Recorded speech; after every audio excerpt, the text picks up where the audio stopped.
సమాచార హక్కు చట్టం ముఖ్య ఉద్దేశము పరిపాలనలో పారదర్శకత పెంచడము, అధికారులు ప్రజలకు జవాబుదారీగా ఉండడము, తద్వారా అవినీతిని నిర్మూలించాలనేటువంటి ధోరణితో వచ్చినటువంటి ఈ చట్టం వచ్చిన తర్వాత మన దేశంలో కొంతవరకు అవినీతి నిర్మూలించబడిందనే విషయాన్ని ఈ సందర్భంగా నేను తెలియజేయదలుచుకున్నాను. అవినీతి ఎలా నిర్మూలించబడ్డదంటే, అధికారుల్లో కొంత భయం ఏర్పడి ఈ సమాచారము 10 ఏళ్ళకైనా 20 ఏళ్ళకైనా ఇవ్వాల్సి వస్తుంది అని వాళ్ళ తప్పిదాలను తగ్గించుకోవడం మూలాన సమాచార హక్కు చట్టంతో 50% తగ్గిందనే విషయాన్ని తెలియజేయవచ్చు. మిగతా 50% తగ్గించాలి అంటే ప్రజలకు దీని పట్ల అవేర్నెస్ ఉండాలని చెప్పి ఈ సందర్భంగా నేను తెలియజేస్తూ ఉన్నాను. ఇది జర్నలిస్టులు, అడ్వకేట్లు, విద్యావంతులు మాత్రమే ప్రస్తుతం ఈ చట్టాన్ని ఉపయోగించుకుంటున్నారు. సామాన్య ప్రజలందరూ కూడా ఈ చట్టాన్ని ఉపయోగించుకోవడం కొరకు మనం అందరం కృషి చేయాలని చెప్పి ఈ సందర్భంగా నేను మీతో మనవి చేస్తూ ఉన్నాను. కాంగ్రెస్ ప్రభుత్వంలో సోనియా గాంధీ నేతృత్వంలో ఈ సమాచార హక్కు చట్టం వచ్చిన తర్వాత కాంగ్రెస్ ప్రభుత్వం ఉన్నటువంటి అన్ని రాష్ట్రాల్లో ఈ చట్టాన్ని పకడ్బందీగా అమలు చేసినారు. సమాచార హక్కు చట్టం ప్రాధాన్యత పెంచినారు. కాంగ్రెస్ ఇతర ప్రభుత్వాలు ప్రస్తుతం ఈ సమాచార హక్కు చట్టాన్ని నిర్వీర్యం చేసే విధంగా ప్రయత్నాలు జరుగుతూ ఉన్నవి. ఇది మంచి పద్ధతి కాదు. అందుకొరకు ఈ దేశంలో కాంగ్రెస్ పార్టీ వస్తే ఇలాంటి చట్టాలు ముందుకు పోతాయని చెప్పి ఈ దేశానికి కాంగ్రెస్ పార్టీ రావడం చారిత్రక అవసరం అని చెప్పి ఈ సందర్భంగా నేను మీతో మనవి చేస్తూ ఉన్నాను. దేశ సమగ్రత, దేశభక్తి, బహుళ జనుల సంస్కృతులు, లౌకికవాదం కాపాడాలంటే ఈ దేశానికి కాంగ్రెస్ పార్టీనే శరణ్యమని కూడా ఈ సందర్భంగా నేను మీతో మనవి చేయదలుచుకున్నాను.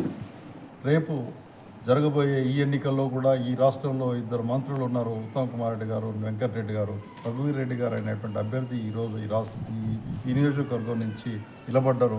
ఆ వ్యక్తిని కూడా ఎక్కువ ఓట్లతో గెలిపించాలని కూడా ఆ వ్యక్తిగతంగా మీరు నేను తెలియజేస్తూ ఉన్నాను.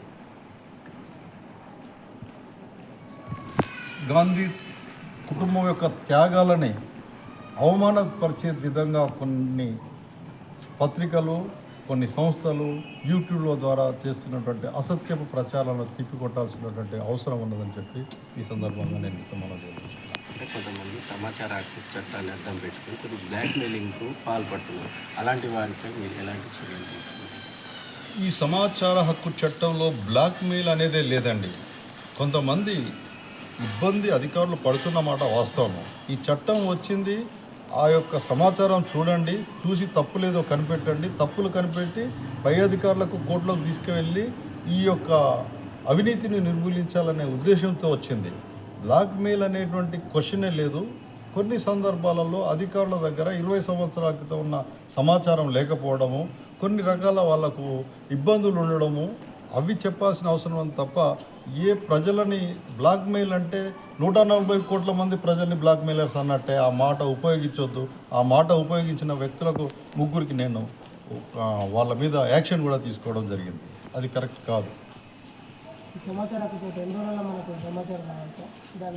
30 రోజుల్లో సమాచారం ఇవ్వాల్సి ఉంటుంది. 30 రోజుల్లో ఇవ్వకపోతే అఫిలియేట్ అధికారికి 30 రోజుల్లో మీరు అఫిలియేట్ అధికారి దగ్గరికి పోవాల్సి వస్తుంది. ఆ 60 రోజుల తర్వాత కమిషన్లో మీరు అప్పీల్ వేయాల్సి ఉంటుంది. ఒకవేళ 30 రోజుల తర్వాతనే మీరు కమిషన్కి వస్తే కంప్లైంట్ అవుతుంది. ఆ కంప్లైంట్ మీద వాళ్ళ మీద చర్యలు తీసుకోవడం జరుగుతుంది. అప్పీల్ అయితే విచారణ చేసి సమాచారం ఇన్ని రోజులు ఇవ్వమని వాళ్ళ మీద చర్యలు తీసుకోవడం జరుగుతుంది.